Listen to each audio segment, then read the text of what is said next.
welcome back. This is a what the hell is this? It's Barbarella, which is the Roger Vadium sci-fi movie from the 60s. This is a big thing that happened in the 60s where you get a lot of directors interested in pop art who would suddenly make science fiction or fantasy movies, and some would work and some wouldn't. And this one was one of the ones that didn't, really.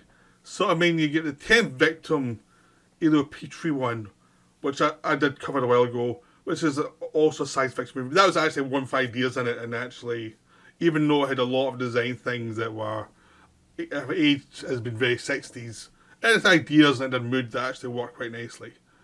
You had, Modesty Blaze by Losi, which I've not seen, but I will get to, because I have it in DVD. You had Danger Diabolique, which was Mario Bava's one, which was the best of the bunch for me. It is wonderful.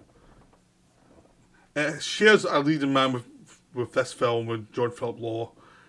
And I knew exactly what it was, understood exactly what it was.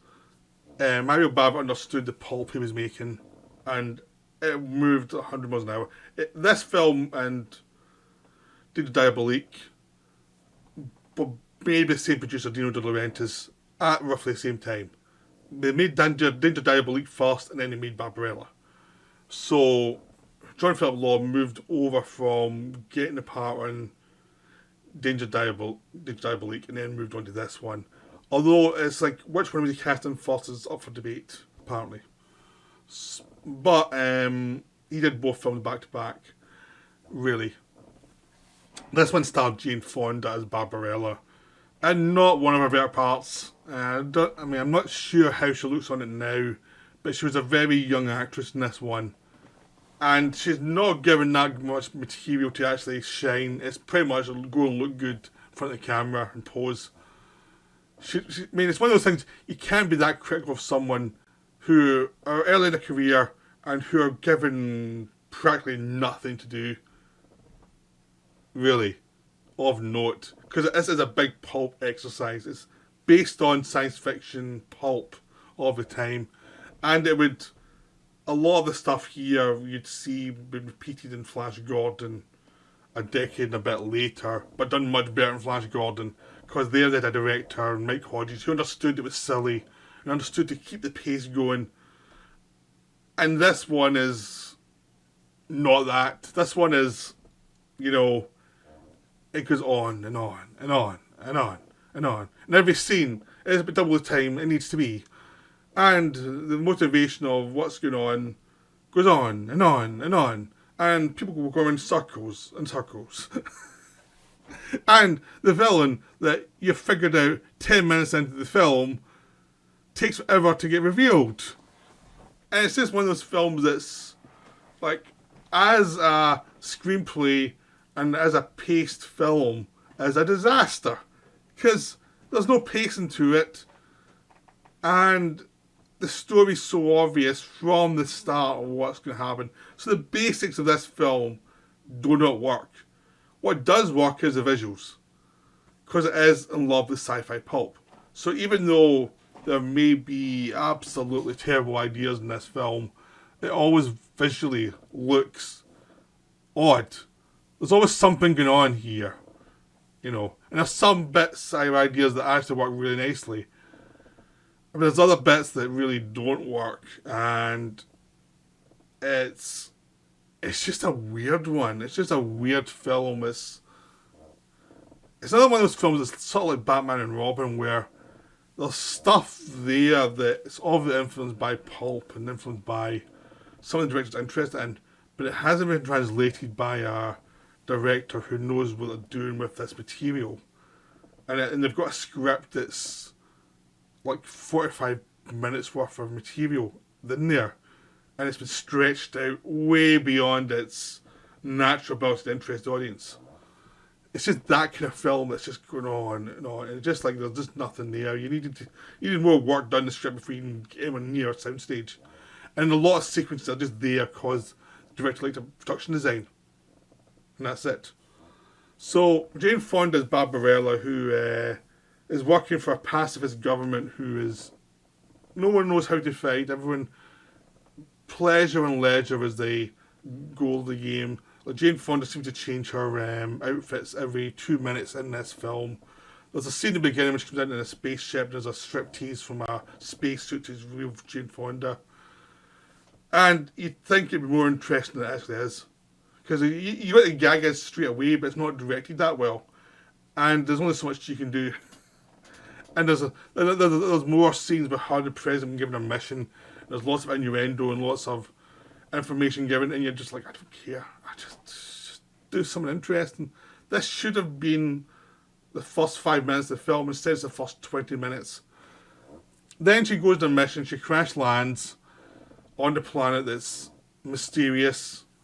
She's into lots of adventures where clothes get ripped and our ship is damaged. And she's got these malicious children trying to injure her. She gets saved by someone who's not that interested. She discovers sex, which is what all this film's interested in, sex, but in a way that's not that interesting. It's just like she discovers sex with this guy who saves her, and then she's really interested in that. But it's not shown in an interesting way visually or story-wise. And it just meanders on. There's lots of sexual innuendo. And it's like... So? You know, it's like the director doesn't really... The director's interested in it, but he's not good at portraying it in a way that's interesting to audiences in this platform. There is a good section where she goes into this area that's below the area she's heading towards, which is all these people are rotting away and dying, and they're trying to find food, and she finds the Birdman, who's played by John Philip Law, who's blind. And as you can see, I'm talking, I'm ready to look more and more bored, because trying to explain this nonsense is impossible. Because so after this section, the interesting section, because it reminds you of the death in the area, and it makes you see there's some potential for some mood in the film. They go to this city that's just this typical sci-fi city. A lot of suspicion, rebellions going on. You've got a leader who's this woman who's crazy. You have David Hemmings as a underground rebel. You have things happening, but nothing builds to anything interesting. There's another scene because we need David Hemmings in the film. Or here's another scene because we need to have her fight the villainess. Or here's this scene, here's that scene. Things happen, but nothing interesting ever happens. It's like, oh, that's a nice design. Oh, that's a nice set. Oh, they're in danger for 10 minutes, but it's halfway through the film. And the danger's not that, surprising or interesting. So nothing's going to happen here.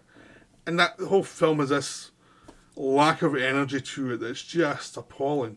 Especially if you've just seen Danger Diabolique, which I saw months before I saw this one, where it has event after event after event where everything matters because the direction is so precise and they vary the shots and you always know everything's important. Even if something's silly, it's treated as important. It's always fun.